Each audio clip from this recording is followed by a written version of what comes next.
everyone's view of what makes a brilliant knitter is going to be different. I was giving Berlin nightclubs. Just going to highlight that I'm not as cultured as your butter.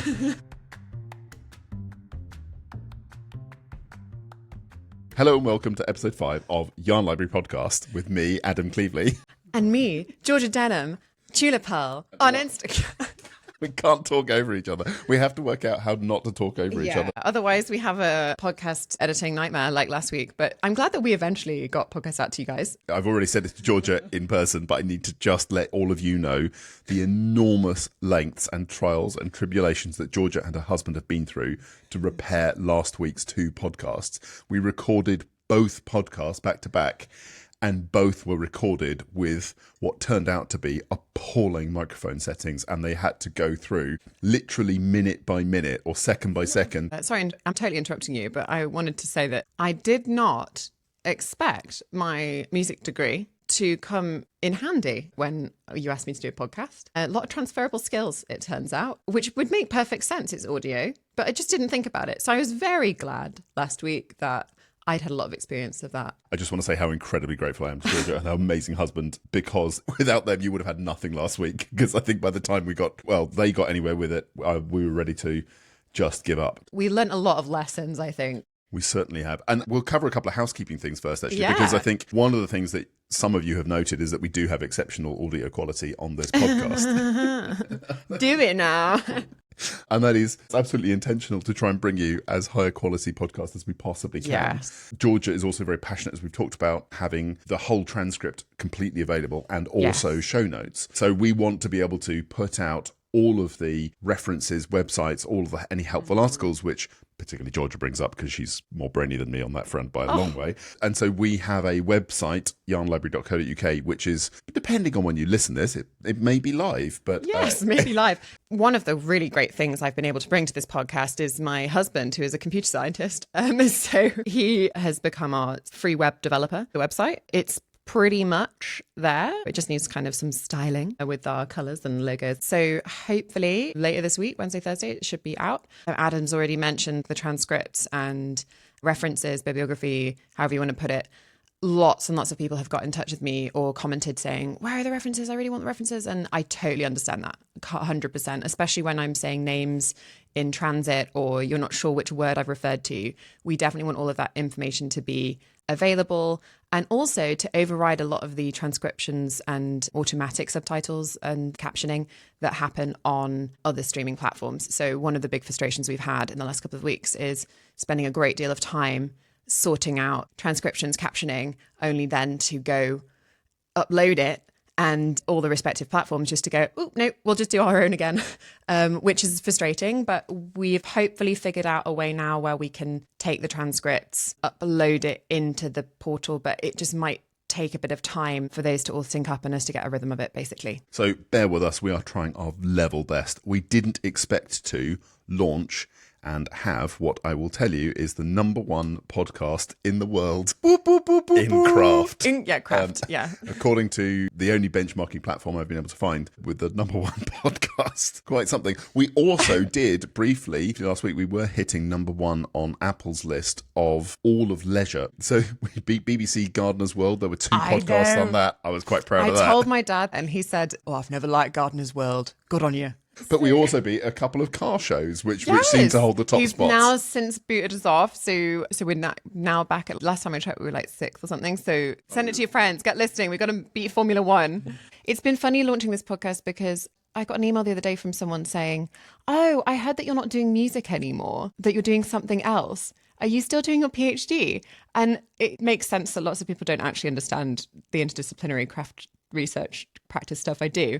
But I was at a concert last week as well, and someone who I'd not seen for a really long time, I was kind of high off the fumes of success. I'd not seen this other composer in a while. They're like, yeah, how's it all going? What's new with you? And I was just like, I'm the co-host of the #1 leisure podcast in the UK. And they were like, what? Wow. And, these kinds of things you're not supposed to, brag or say anything positive that you've done. You're just supposed to say, yeah, no, good, just making. Well, I think it's because it's us. I'm going to brag a little bit more, but because we peaked at about 140, number 140 in the UK for all podcasts. I know. That was a big one for me. And then there were 44 countries in the world where we hit #1, which within subsectors of like craft or... Suffice to say, we were not expecting to be quite at the level we were at to start with. Absolutely not. I initially said to Georgia, let's work out how we get 100 listens to our podcast and then work from there. And we are quite a long way past that. Anyway, also one of the things that you have wanted is that you write to us. So we set up. We need to be really careful. Georgia, your husband, I feel like you might be taking advantage of his free services in the same way that he married me. He might say, can you just knit me a jumper? You're asking him to build your website. Do you know, that has actually come up weirdly. I mentioned last week that I really wanted to knit a Fair Isle inspired style, not Fair Isle jumper of computer objet d'art and maths like lambda calculus things. Super cute. He's on board. I just haven't had the time to figure that out and draft it. It's like whirring in my head. I'd like to do it. I don't want to start another project when I've got all these other whips on the go. A work in progress, for anyone who doesn't know what that means. I'm not a dominatrix. So... I didn't expect to be going there so quickly. So the work in progress is I've got a lot of things on the go. I haven't yet knit something for Dima, like a jumper for him. I was on a family call yesterday and my family don't really understand what's going on in terms of the podcast and Instagram and everything.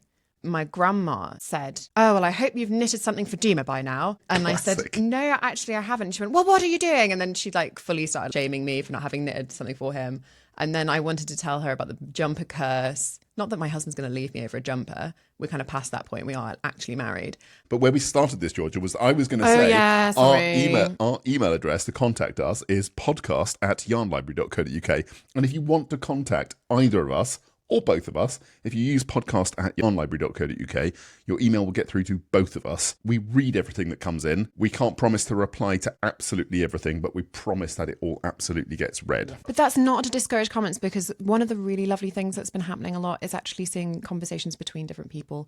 And if you share it directly to our email, then that's not necessarily going to go out to everyone else who's listening. Then actually it's an opportunity for everyone else to go, oh yeah, that really resonates. I'll say that YouTube seems to be a brilliant place for that as well. The comments on YouTube have been amazing, and I love reading through those. Also when we post on Instagram, obviously the comments that follow there are amazing. I think it's time to move on to talk about the content of our episode 5, which is all going to be about episode 3 of The Game of Wool. I also want to make it clear at this point that this is full of spoilers. So if you don't want to listen, then absolutely you need to move away now. Just pause this. And the other thing I'll say is that we're recording this first thing on Monday morning after the show went out on Sunday. And there seems to be a pattern here that we're trying to record really quickly because we want to get the podcast out quickly. But also there's stuff that comes out in the week can be quite big in the conversation. And we miss that, because we're trying to get something out early and quick. We are doing this fresh, brand new. And hopefully that's how you're getting it, is the freshest opinion we can manage. We haven't even talked about it. So I want to start because, again, it's a comment I'd seen on YouTube. Actually, I was looking at someone else's review online of Knit with Deborah, and I was looking at comments underneath her sort of wrap-up of the show, and she pulled together some comments which talked about Diane Sheila's judging and how long that takes. And it's obvious that they're choosing little bits and little clips of how they've judged it, and they're summarising it. But I think that there needs to be way more background on the judging, because Diane Sheila take hours over the judging, apparently. It's not minutes, it's not an hour, it is multiple hours, which I think shows a level of respect for the work that goes into it. Yeah. And also, if you don't know Diane Sheila as people, it's worth going back. If you want some wholesome podcasts to go and look at, some wholesome old YouTubes, go and look at Diane Sheila's, particularly did a little mini-series about a year ago on YouTube. It's absolutely fascinating. You see the beautiful and intricate work that they're obsessed with, and it is really, like, I don't think they are yet coming across in the show just how much knowledge they have, just how much experience they have, and just the eye for detail that both of them have. And they talk about in these old series about how they run kind of a factory or a craft workshop where people are creating knits for like ultra high-end TV shows and for fashion and so on. And they talk about how a knitter's gauge can change. And these are professional knitters, but if a knitter's gauge changes halfway through a garment because they took a break for a week and then they've gone back to it, then they're looking at a gauge across a sweater which might change by a quarter of a centimetre or so across the width of a sweater, and they will then ask for it all to be ripped back as a result. And that's the kind of level of attention to detail, which doesn't come across in the show. And I find that frustrating on their behalf, because I think you see the comments online about how you don't like, why are they judging it? Where is their experience from? They are two incredibly experienced and talented knitters. And I don't think that comes across. And I guess my vent is that I'm sad that you don't see that. I'm sad you don't see the hours of fastidious picking over of knitting, because I'd like to nerd out about that. Yeah. I know there's not time on TV for it. I got super excited because we saw a guest come onto the show to judge. And I felt she added a great dynamic. I loved seeing her on the show. I don't crochet.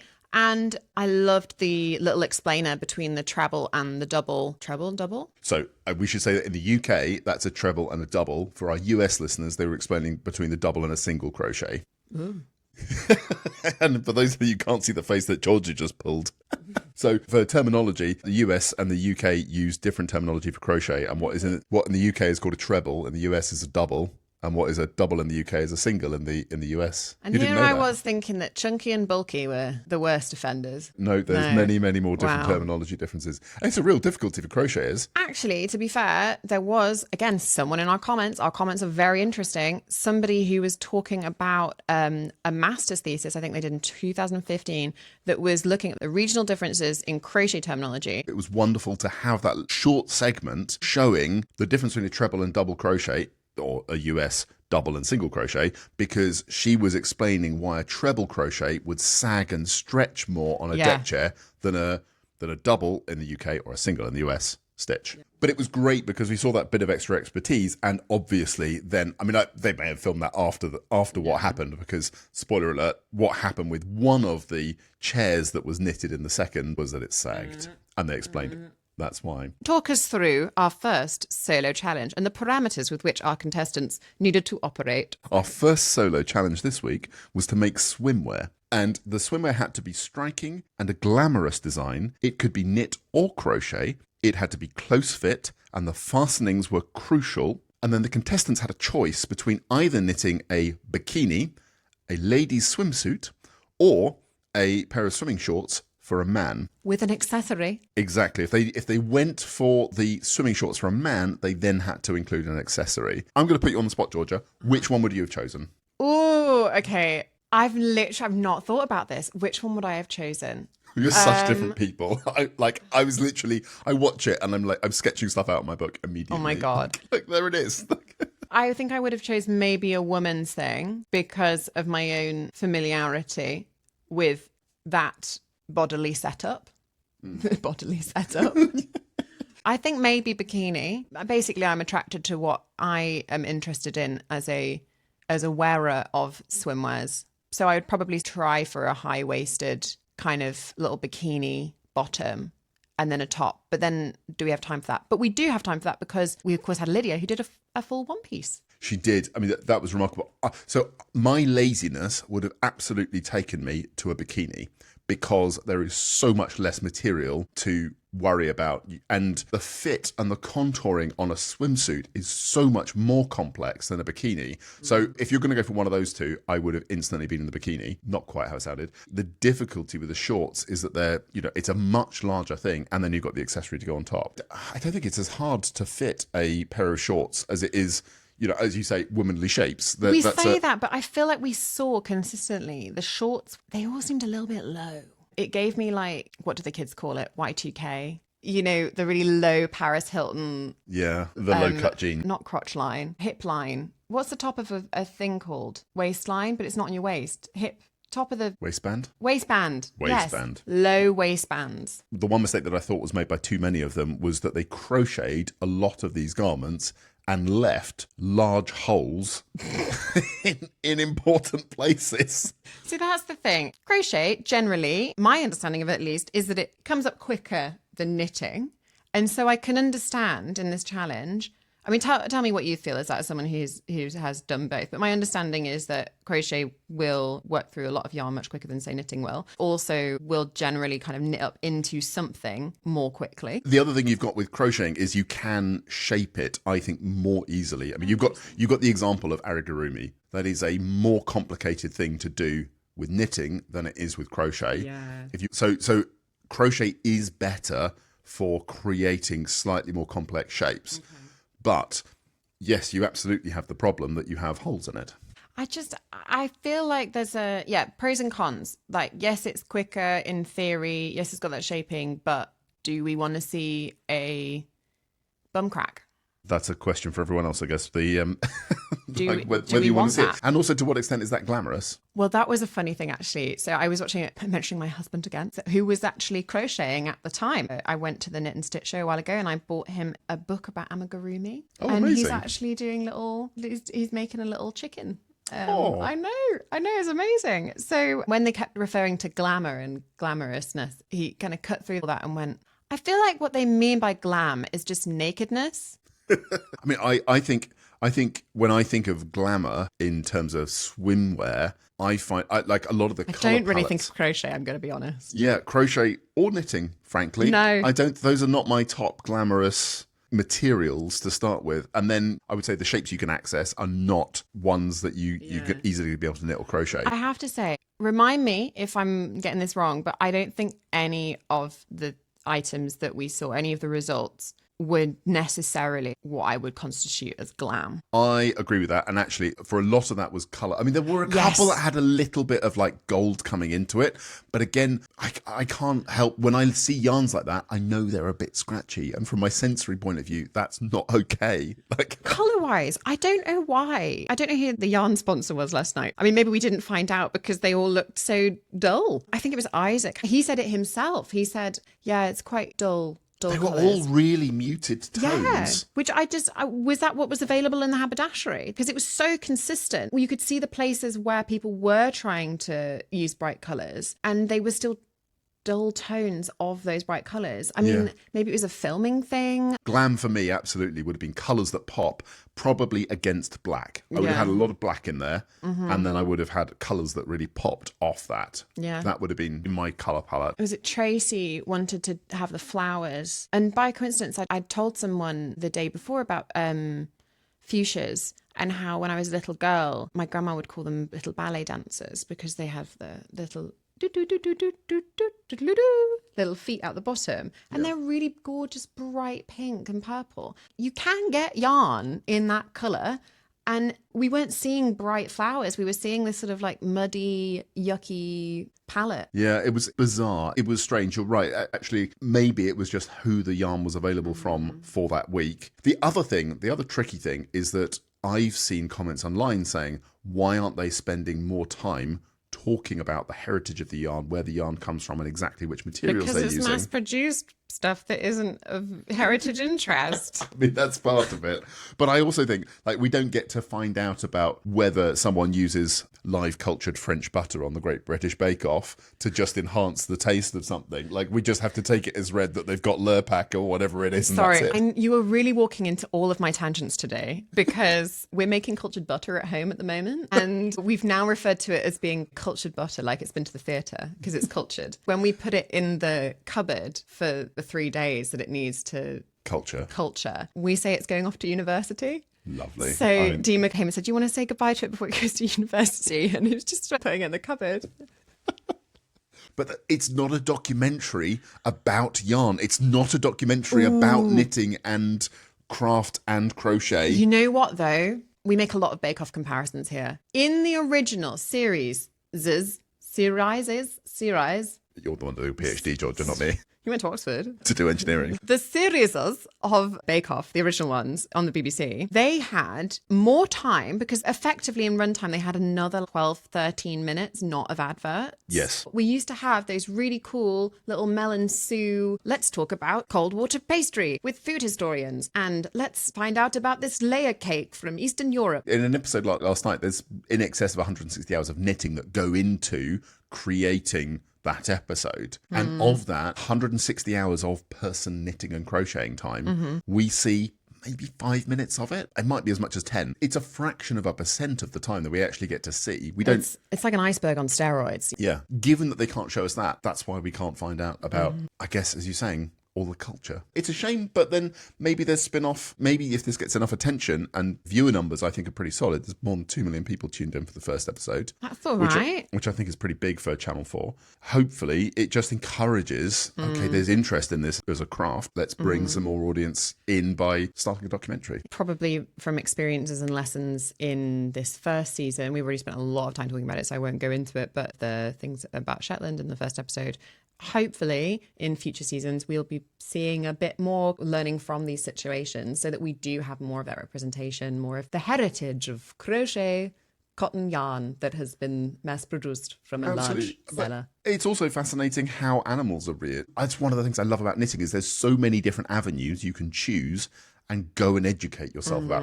If you want to understand why a merino sheep is different, or rather why the wool of a merino sheep is different if it's raised in the UK versus the US versus South America versus Australia, there are meaningful differences to the fibre that comes off those sheep. Some to do with environmental factors, some to do with feeding, some to do with the animal husbandry. Like if you want to take those deep dives, that you can make an hour's documentary on that all by itself. That's where you have to decide, are you going to nerd out on that topic or are you going to produce an entertainment show? You know what I feel like is weirdly missing is the technical challenge. I want to see that too. I really wish. I feel like a lot of these things could be addressed by having, you've got to knit this thing, colour work, or you've got to knit this kind of stitch or do blanket stitch or something from memory and they don't get any resources to do it. I was surprised that that was not happening. Because if I was going for this, I was instinctively thinking we would sit down and there would definitely be some kind of interesting technical challenge thing. I was saying this, I gave an interview on an Australian podcast last week.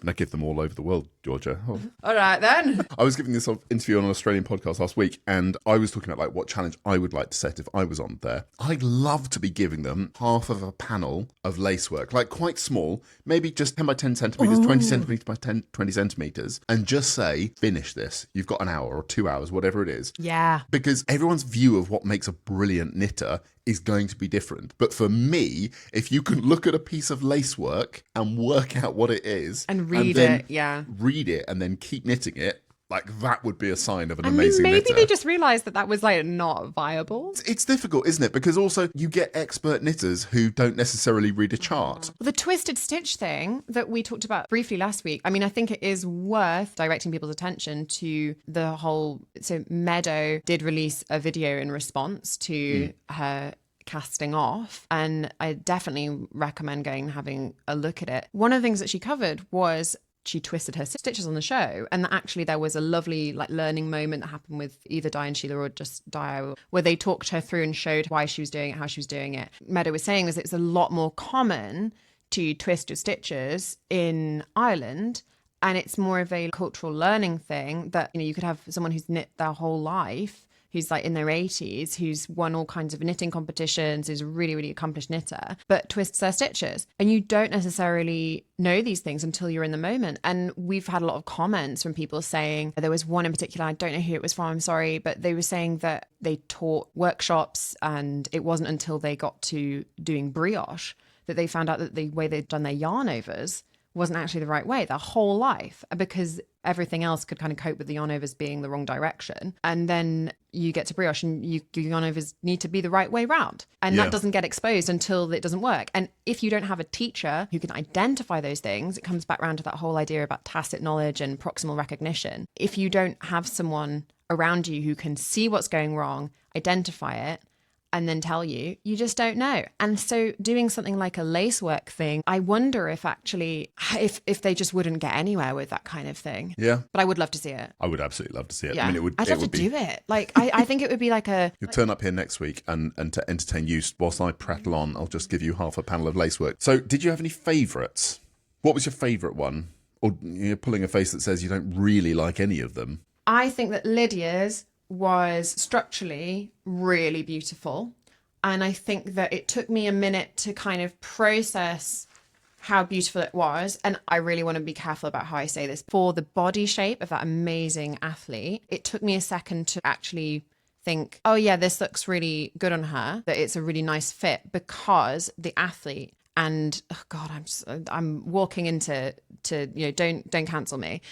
She just had obviously such a strong, amazing physique, quite broad shoulders, that I think the line across the top that was quite square neckline, and then also the paneling with those horizontal lines. For me, looking at it from like a woman's perspective, I was like, is that flattering for that body shape? It's interesting you say that, because I looked at that and I wanted the body to get out of the way. I really didn't see the woman at all, because I was transfixed. Thinking, yeah. Absolutely. In fact, it's close to bringing tears to my eyes as well. Like the intricate shaping of the central part of the body of that garment was absolutely out of this world. It was amazing. Because the way that she used different sections of knitting in different directions to bring together that body and to give the level of contouring that she did was phenomenal. I just wanted to reach out and hold that knitted garment. I didn't want a human anywhere near it. Like it wasn't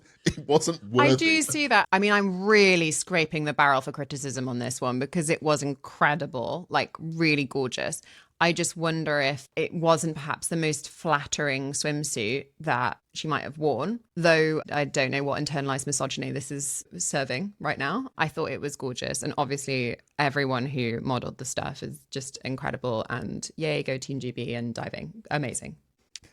There we go. I'm covering all bases here. That was a standout for me as well. I was surprised that Holger chose to crochet. He's such a strong knitter. But didn't he say that he was wanting to show some diversity? Yeah, credit to him. Cheeky string vest. I mean, yeah, the cheeky string vest, that was brilliant. It's giving Berlin nightclubs. It wasn't really giving Mallorca. But he was one of the very few to get close enough and dense enough stitches in the important places so that you wouldn't have had any accidental viewings. So Simon, with his little lacy waisty down the side, do you think that was deliberate, or did he just muck up? I'm sure he made a comment early on that he was going to leave the sides open and lace them together. So I think I understood mentally where he was going with that, because I think, again, a swimsuit that is sort of laced together, where you have these intricate straps going in between different important panels, can look very carefully engineered and beautiful. But they only showed it when it came to the judging.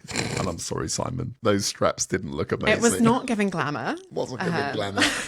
It's the second time now that they've said that Simon is doing freeform crochet. I don't know enough about crochet, but that sounds bad. Well, no, freeform crochet It's just been improvised crochet. Well, it can mean improvised crochet, but it's where you're adding the material, because it's kind of like 3D printing crochet. You've got a single point, and you can go round and add material basically anywhere you want on the garment. Yeah. And so freeform allows you then, you travel around to the place you want to add more material, and you add more material. Oh, okay. So freeform can be used to create these beautiful objects which are very organic. Ooh. And, it's like sketching. You're just sketching away and doodling, and you can create wonderful things. I think freeform crochet is a bit further away from what Simon was doing. Okay. I mean, people are going to be cross that I've got this wrong, but I think the context in which freeform crochet was being used was probably, more improvisational and adding the material to get it to the right size, rather than Holger, I'm sure, had gauge swatched that more than 1,000 times to get it. If you want to cancel Adam for his comments about crochet, you can email us, podcast@yarnlibrary.co.uk.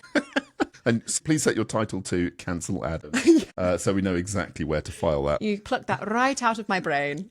Also, going back to the fact that we don't necessarily we don't have the time, the BBC luxury of let's get to know our knitters. I love these little insights in this solo challenge, the signature challenge, if you will, where you get to find out a little bit about them. And so, do you have any big reactions to the holiday destination? I had literally no reaction to it, gosh, Georgia. okay. But I can tell you've obviously got a reaction. I mean, I wrote down this little list, and I think this also will help jog your memories for anyone who watched the show. So we had Simon, Disneyland, which now thinking about the slutty side cuts, I'm like, wait, what? Slutty Simon's Disneyland trip.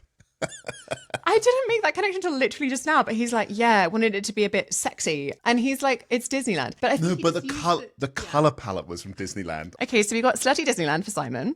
We've got Venice for Elsa. Excellent. She said that she struggled a little bit with the shaping, but I mean, incredible. Lovely inspiration. Lydia, both of us can't remember where Lydia's holiday destination was. Send us an email. Yeah. Dipty, Las Vegas, whilst being on the choir tour. Very cool. Yeah. Simon saying, oh, is it like a showgirl? She had quite a reaction to that one.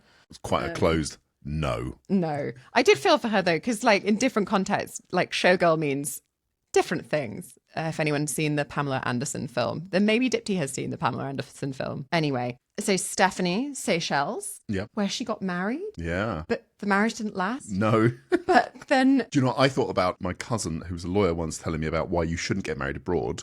Because if you do ever want to get divorced, don't know what the laws are that govern divorce in the country where you get married. So if you get married abroad, you know, you are bound by the laws of marriage in that other country. And so that was my only really passing thought. Married in the Seychelles, and then she immediately said, and then I got divorced. And then I thought, oh, I wonder how legally complex that was. I mean, spoilers, but I am going to miss Stephanie's sort of life coach view on things. What was it that she said? The marriage didn't last, but the memories did. And so nice. I mean, great. Isaac, New River Gorge in Virginia or West Virginia. I'm not sure which one. It was West Virginia. West Virginia. So New River Gorge. He struggled with the glam element, but I do appreciate that he tried to make a little climbing bag. Tracy, Isle of Wight. And then last but not least, Holger, a small village in Mallorca called Dai. Have you heard of it before? No, I hadn't. Well, I Googled it. American Vogue wrote an article saying that it was where all the hot people went on their hollybobs. So, yeah, apparently Richard Branson has a house there. Right. Yeah. Oh, it's really glam. And, you know, Kate Moss goes there. Beyonce. Andrew Lloyd Webber probably wrote some musicals there. The Beatles. I mean, we've got a question coming up, I can tell, about are we doing on location podcasts in the future? Maybe it's a good time to talk about our sponsors, Georgia. Travel with Knitting Travel. Yeah, if any travel agents want to sponsor us, that's absolutely great. I mean, there are some cool knitting holidays out and about. Can I take a moment to show off our Not Yarn sponsors? Absolutely. Just so that everyone can understand what an amazing spot this is to be on such an enormous podcast. So this week, my microphone is made by James Makes Yarn. He's an independent designer, UK-based. Amazing. And this is a absolutely gorgeous chunky yarn. You might recognise it from the first couple of episodes, but it's now safely wound into a ball. So I'm talking into a ball rather than a... Also, really excellent Instagram. Can I just say, like, it gives me joy. I would highly recommend following James. It's beautiful. If you want to know what the colour is, it's Tamagotchi. Ooh! It's a great name. Tamagotchi. So good. Yeah, chunky yarn. Absolutely love it. Thank you, James, for making that. And the other one, Georgia, I've changed your microphone over this week because I was sent this by a fan in Canada, I think. Oh, Canadian yarn. My in-laws live in Canada. The lady goes by the nickname Scout, but her company is Finch Mod. This is the first time I've knitted with yarn which is zebra stripy, and she actually dyed this and gave me first pick in the batch. She sent me pictures of all of the pinks and said, which one do you want? And I chose this skein. I've already whipped it up into a hat. I was knitting this last week. That looks really nice, actually. This is honestly... Is this why you got the little bit, the black variation that then tie in with the other yarn of the hat? Excellent, exactly. Adam. I'm very pleased with this. Design challenge. This is me done. But yeah, there we go. There's the advertising slot from a couple of our yarny friends. If you would like to advertise on the #1 craft podcast in most of the world. Most of the world, yeah. At this point. Drop us an email, podcast@yarnlibrary.co.uk. So, the second challenge was to create a deck chair. And I am well informed that I'm not to refer to it as a deck chair for our US listeners. It is a lawn chair. So what we're talking about is a folding wooden frame which folds out, and there's a single piece of material that runs from the sort of top at the back down to the front, and you just sit in it. It's just a sort of cradled sling. And they had to crochet. They were split into, so the 8 of them were split into pairs. 4 teams had to go and create this piece of material to make a deck chair. They had the option of 3 different yarn types, I think. So there was a fine one, like a leathery, stringy kind of tape one, also like a thicker, bulky. Really thick cotton yarn, yeah. Basically, all of them chose the thick stuff except for, and you can probably guess it, but Holger's team who went with a thin because they just went all out on the detail. So many feelings about this. Then what they had to do was create a striking holiday design, and that was the brief they were given. So a striking holiday design on a deck chair or lawn chair. And not bottom out. You need to be able to sit in it and it wasn't going to break. Bottom out, which is the technical term, apparently, for hitting the bottom of the pool when you dive. Yeah, or a saggy chair. Soggy bottom. Ozempic bottom is another one.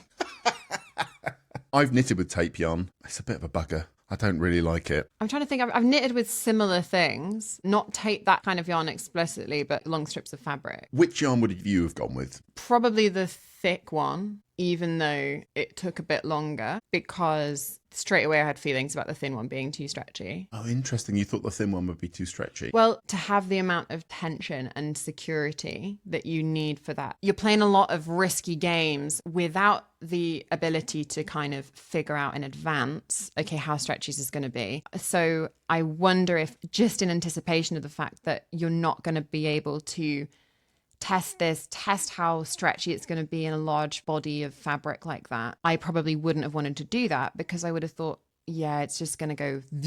Interesting. So I think I'd have been tempted to just go with the large one, again, being lazy and wanting to know that you got it done, because like you couldn't have something not complete. But if I'd been paired with Holger, absolutely what I would have done, because obviously Holger's going to want more intricate detail. We've seen that that's his style. I would have then just mixed the two. I would have absolutely done the bottom half, or found to do one side in a chunky. I would have found a way to incorporate that into the design, because a large part of their deck chair was just stripes. And I think that would have lent itself fine to having a chunky yarn and then picking out a picture in detail, which is what they did. So their picture that they depicted on this beautiful striped deck chair was a cone of chips. And the cone, you could see that it was newspaper. And then the chips, or French fries, I guess, as some of our listeners might call them, they looked three-dimensional because of the shading. It was great. It looked incredible. The clarity of design and everything, amazing. I wonder if it's not even about the yarn itself. It's about, okay, how quickly can we crochet this fiber up to give us enough time to experiment with the structure, given that we don't have time to swatch and get gauge and have a sense of the properties of the fabric that it results in. So the ones that were able to crochet something up quicker could kind of do a bit of playing around with, yeah, no, that's not going to work, or we need to cut this and redo this part, or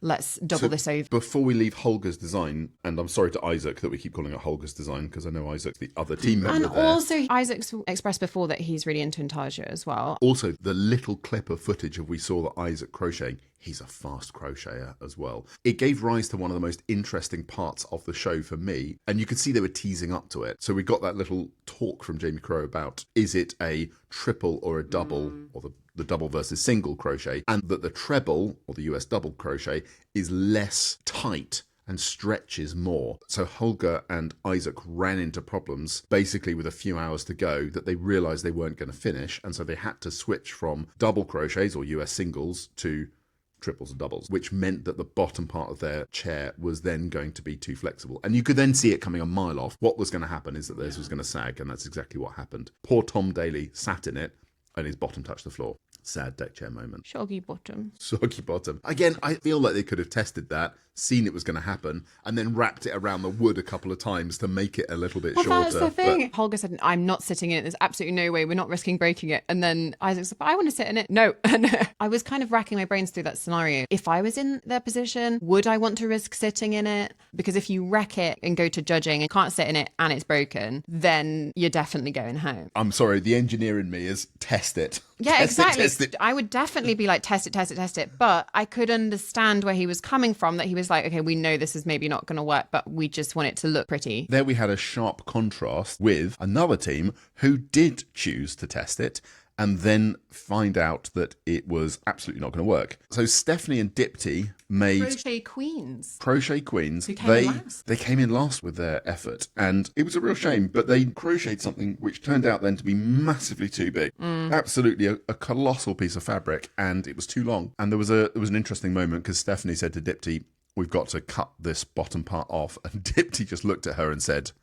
No. And I know it could have come across as being quite blunt or rude, but it wasn't like a no, absolutely not. It was just no. And later on, when they did eventually cut it, she said, I know how painful this is for you, my love. Like, I'm sorry that we're doing this, which was really nice of Stephanie. I understand it though, because instinctively, cutting anything you make or feeling like you're going to risk something like that or chopping through something feels really scary. It's one of the reasons that I think people in this country, certainly, or in America, like people are so nervous of steaking, even though it's very common in different places because it's seen as something that is destructive rather than something that is functional. Yeah. And when you start to look at things in a functional light, like, okay, well, this cut is going to help us make this a viable thing, rather than seeing it as I've knitted this lovely thing and I don't want to cut into it because cutting is bad and cutting is destructive. Sort of weirdly reminds me of when the fire brigade came into my school when I was a child and said, you mustn't touch fire, you mustn't touch matches, like don't go anywhere near them, you're going to burn the house down. Valuable to teach kids that, right? Mm-hmm. I then went home and said to my dad that this had happened. We were very outdoorsy, had fires in the garden, grip and scouts, all that kind of stuff. Basically, the fire department had said that I shouldn't go anywhere near it and I shouldn't participate and help dad build the fire. So I referred this information to him and my dad was like, I'm not having this. And so like all of that Saturday morning, he like put me in his leather jacket and tied my hair up and gave me goggles and let me play with fire. I mean, I absolutely salute your dad there because I 100% took the same stance. When my children started growing fearful of fire, I wanted to explain to them exactly what it was, to get a proper understanding of it, to have a respectful relationship with fire, which I think is what you need. You shouldn't just be absolutely panic-stricken by something. You need to understand what it is, what its limitations are, and you know how to manage your relationship with it. And whether the scary thing is fire or steaking or abstinence is not the answer. No, you've got to engage with something in order to have an understanding for it. I think that's my view. So Stephanie and Dipti, they created this object which then had to be cut back. It was done in super chunky yarn and they had done something. So the judges had said, without the contestants being there, they were saying, I really hope we don't see granny square type things because it was a little bit too basic. And then lo and behold, that's what they did. Oh, and with the cocktail, they were the cocktail people. Yeah, they overlaid the cocktail. When they described that, I was just like, that's going to look, and it did. I thought as well, it's not comfy. If you've got two layers of thick, chunky at different points and then with outlines, it's not going to feel comfortable to sit in. Again, for me, it came down to that idea of design being led by a pictorial idea as opposed to the function. And we didn't quite see that in the Holger's situation because, it didn't function, but we saw a clarity in the design and we saw it integrated. Whereas with that cocktail, it's like having the nice idea of, oh, I can imagine this, but then the imagining of it doesn't necessarily align with what's happening on a material basis. That links into all kinds of what you might call a dematerialized view of things. So increasingly in design, in art practices, people don't have the material skills, material knowledge, but it's how you get things where they just break straight away because the designers made them on a computer and don't have any material concept or material understanding, and so that doesn't carry through into the design. I mean, that's also a problem where we come onto fibre choice as well. They're obviously given these three fibres, and again, that's another complication. I'm going to go a little bit bougie here and describe something, but if you've never knitted with silk before, I'll give an example. I got very excited by silk as a new fibre to knit with. I've never knitted with silk, I'm afraid. You sometimes see it as a mix in fibres. You definitely get it in mohair a lot. Fair enough, I've got it in mixes. But I can guarantee you knitting with pure silk is a wholly unusual experience. And if you've never done it, you won't know just how complex it is and what different skills it requires. And that's what I thought of last night is like, if you've given these three yarns you've never worked with before, I'm building this kind of innate feeling for yarn. The more I knit, the more I feel like I intuitively understand how it's going to behave. Throw me a bulky cotton that's been puffed up like one of those yarns has. I don't know how that's going to stretch and behave because I've not knitted with it before. Now, that's probably because I'm not the most experienced knitter in the world. I'm not UK's best knitter. I'm not on that show. So maybe that's where that all comes from. Maybe that's part of it. You need that experience. But I do feel for them that they are, that they're exposed to materials where they don't necessarily have that. It's not their choice of material. It's not their second nature. And whether this is by design from the producers of the show, ultimately your experience gets tested in these things. And if you were to break down like what is actually going on when you're testing someone's experience or seeing how someone is getting through these challenges, you're looking at skills, but you're looking at material knowledge. You're looking at time management and process. You're looking at design. all of these different elements. But the producers themselves, when they set these challenges, or when Di and Sheila set these challenges, and when the knitters do them, they themselves might not recognize that it is, oh, it's a test of my skills, my material knowledge, my this, and this, because those things are embedded and embodied within the doing of the thing and not necessarily perceived. So it comes back around to that idea of tacit knowledge and flow in practice. So Csikszentmihalyi had this idea of getting into the flow and the rhythm of something. And then when you're in those flow states, you have a very proximal experience, a very close experience with the things that you're using. And so you don't necessarily perceive what's going on. With materials, we'll talk at some point, we'll go into the whole craft versus art debate, but it's one of the reasons that I'm really grounded in wanting to identify my knitting as being craft. I don't really like thinking about it as being art, because that's like assuming that art is on somehow a higher plane and trying to elevate craft to somehow transcend into the art realm that's somehow higher up than craft. There's that element to it. But there's also like increasingly in art practice, influenced by a lot of ideas about, you can do whatever you want, anything's art, and freedom of practice, creative liberty. Because of all of those things, generally art schools, art education, turning away from a lot of material practices. And it's the word often used to talk about it is de-skilling, the de-skilling of art. And craft doesn't survive that same process of de-skilling because the skills and the material understanding are inherent in the practices themselves. And so if you adopt that kind of art, like freedom of practice, if you adopt that art identity, you also sign up to that dematerialized practice, that craft doesn't survive. And so when you start to have in these challenges, you see people making like fun, free, creative ideas that are not backed up by the materials behind them. Are you saying that from an artist point of view, then, if you're dematerializing art, what's the equivalent for that? Are we saying that, like, if you take a violinist, that you can give them any violin and it should be is that the material that you take away? Or is it a painter, if you were to say to Van Gogh, okay, no more oils for you, Van Gogh, you've got to paint everything with it's watercolors instead? Well, yeah, it's about respecting the different mediums. It's about saying, if you had this challenge and you said, okay, well, you can either paint this thing in watercolor, in oils, or acrylics. And all of those three different things have different properties. If you go into this and you do not have an understanding or a knowledge or a dexterity, a skill with each of those three materials, or maybe you've got a real experience with one of those materials, not the other ones, your choices are going to be led by which ones you choose. The thing is, though, that if you go in there and you've done an entire art degree that is basically just thinking and thinking about what is art and thinking about concepts. Yeah. And then you go into that challenge and you are still an artist, but you don't have the material skills. And art schools now generally don't teach material skills. I was actually writing about it yesterday on my thesis and this morning before we recorded. So there's the whole kind of history of de-skilling within art schools kind of from the 1960s onwards, where they stopped teaching a lot of technical things, stopped teaching life drawing and painting technique. And people would go straight into the course and be treated like an artist and told that it wasn't really essential for them to do those things. And then because that has happened for so long, you've now had this sort of like a mass exodus of skill where lots of generations of artists aren't actually able to do these things. And you have to go to very specific places to learn them. And actually there wasn't really anywhere to learn them until the Royal Drawing School, which sounds like, oh, that sounds old. It was set up in 2000.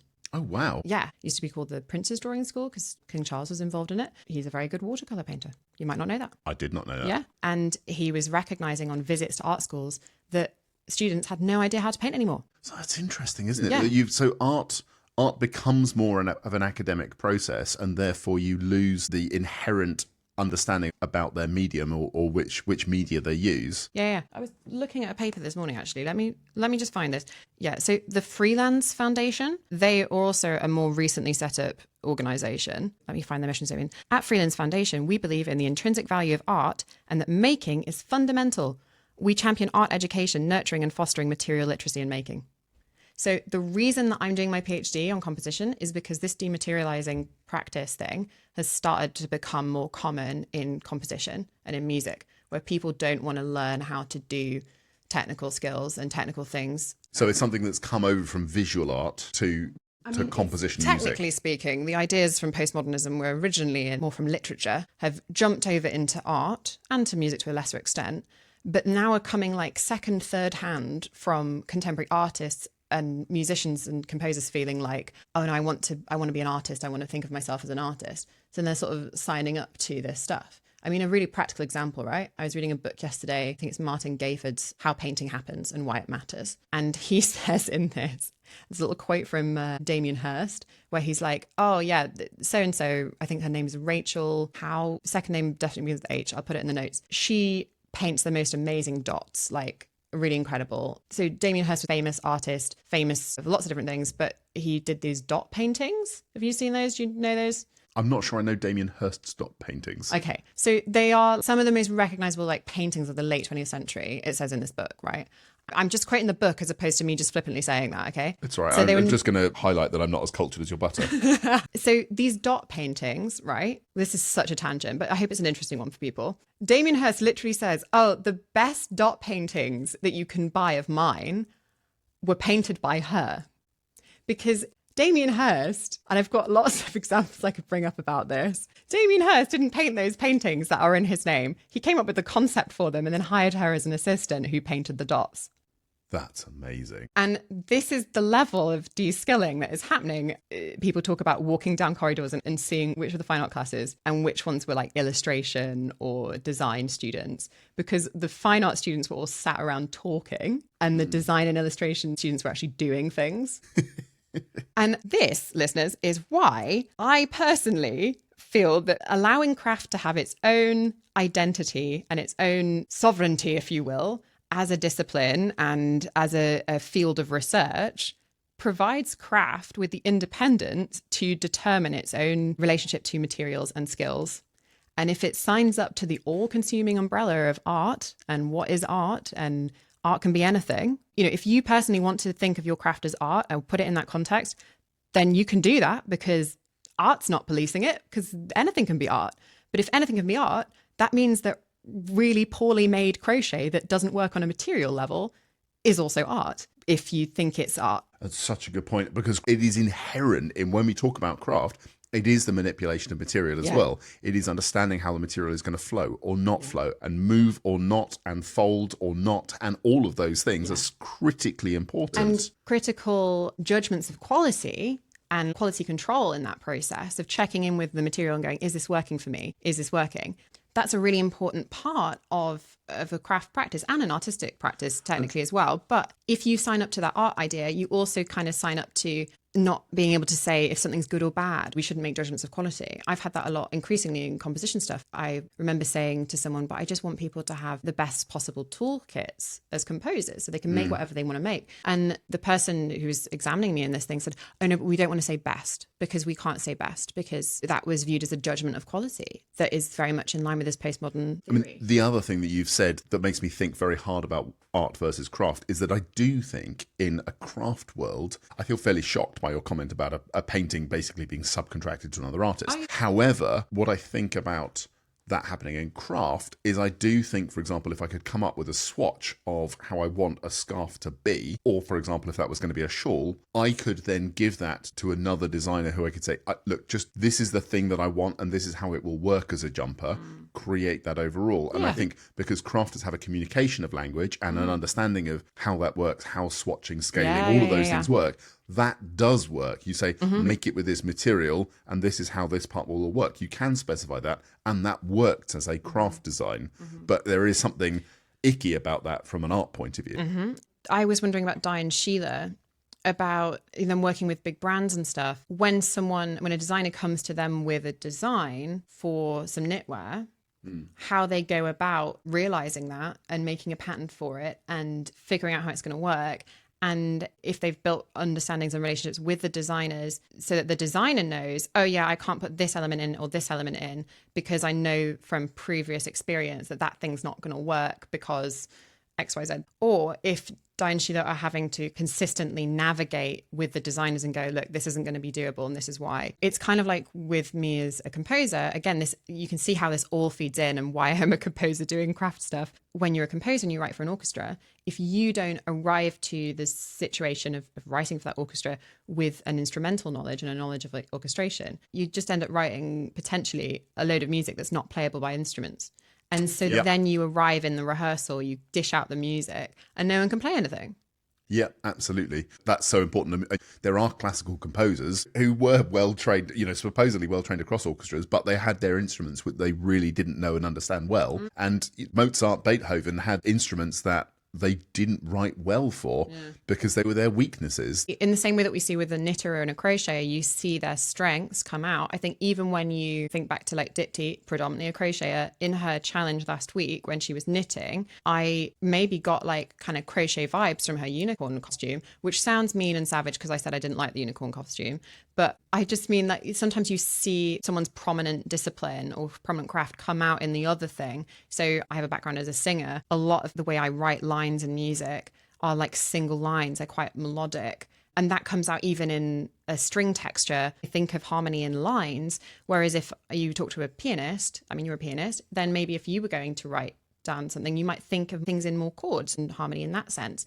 And so then when you try and write for melodic instruments, I do some teaching and I see when students aren't coming from a single line melodic instrument or from singing. I remember when I did my music A-level, when it came to composition, I remembered the pianists in that group were way ahead of everyone else very quickly, just because when it comes to understanding Bach 4-part structure, it is inherently much easier to do if you're a pianist than if you study the clarinet and that's your instrument. Practical ability to actually sit down and practice and play what you've written down. You can compose 4 lines and then you can just play it. Yeah, and see if it works. All of these materials are so important for understanding. And unless you're building a practice that incorporates these different things and reflects on these different things, then you might not recognize that, okay, if I have this idea of having a cocktail glass that is superimposed on the top of another chunky thing, that's not going to be very comfortable and it's not going to look great. But on the same basis, we should also then heavily discount Holger and Isaac's effort because it sagged, because they didn't have the inherent material understanding. I mean, look at my notes. Why, Holger? Honestly, last night I watched, and as that happened, I thought, could this actually be that Holger doesn't make it through? I know. But it was a massive gamble for him. And I'm obviously pleased. I'm Team Holger. Sorry, I haven't got the T-shirts yet. But I think he's going to go through. I think if we see something like that again, that is a real weak spot of his. We could see what we saw as a winning combination, Simon and Elsa, where they stuck to something nice and simple. They had sky, they had sand, and they had beach huts in the middle. The sand, they'd use a slightly different crochet stitch, so it looked like shells. It was brilliant. It had clear vision of what it wanted to be, and they did it super well. And that, from Simon's point of view, that rescued him for this episode. He wasn't whittled. Honestly, seeing that Ailsa just had the opportunity to kind of take a task forward, because in the previous tasks, she's kind of been with other people who've come forward with the idea and she's rightly executed it. But it was really lovely to actually see her just like take a lead and Simon just go, okay. I felt like I could literally hear him just take a little hop and jump onto her coattails. Yep, exactly. Right away. Yeah. And he did brilliantly as well. Yeah, exactly. They both executed that one fantastically. Like, the design was brilliant. It was celebrated by the judges. Simon was very much involved in the success of that project. They did a superb job. But again, it comes back to clean, clear, precise vision. Clarity of concept. And then mastery of the materials as have, which unfortunately Holger and Isaac didn't. Mastery is another can of worms that we can open at a different time. But yeah, understanding, material understanding. Overall, I think this was a magnificent episode. I really, really enjoyed that we're seeing more of the people, that we're seeing more of the craft. We're getting little bits more insight.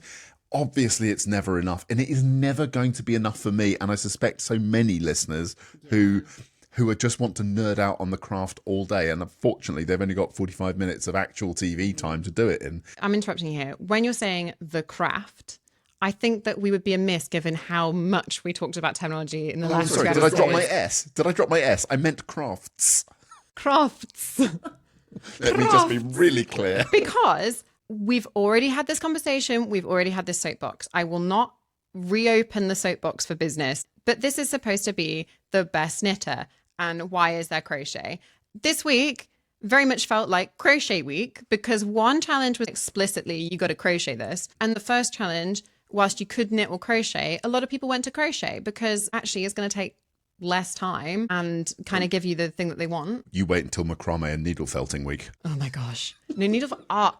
See, I could be there for needle felting. No, we're going to stop Georgia going off on that tangent. No, right. So, of course, crochet and knitting need to be respected as independent disciplines because the terminology and stuff, it helps preserve the practice of either one. It's useful and valuable for both parties to be recognized individually. But we had a really cool comment in response to us having these conversations last week from Dee Cat Mom. What did Dee Cat Mom say? So she said that in previous generations, it was expected that a knitter knew how to crochet. Patterns from the 40s and 50s often have crochet necklines and finishes. Oh, interesting. Basically going on to saying that in the past, patterns were kind of vague and minimal instructions, which I'm kind of familiar with. And so often there wouldn't have been instructions in a knitting pattern on how to crochet. It would just say crochet a neckline. Yeah. And so you had to have that kind of skill. So then I thought, okay, I'm going to go on a bit of a deep dive on this. And I won't go into masses of details in it now, but I will put it in the notes if you're interested. There is a paper in Textile History Journal, Defining Crochet by Carrie Karp. I haven't read the whole article, but the abstract was talking about how textile classification systems in the 19th century or prior to the 19th century didn't refer to crochet explicitly, but referred to being knit. And then the way that you differentiated between whether it was crochet or not was if it said it was one hook or not. Interesting. So perhaps what we're dealing with, as it turns out, is a production team that just is very, very, very outdated in its view. It's just one hook instead of two.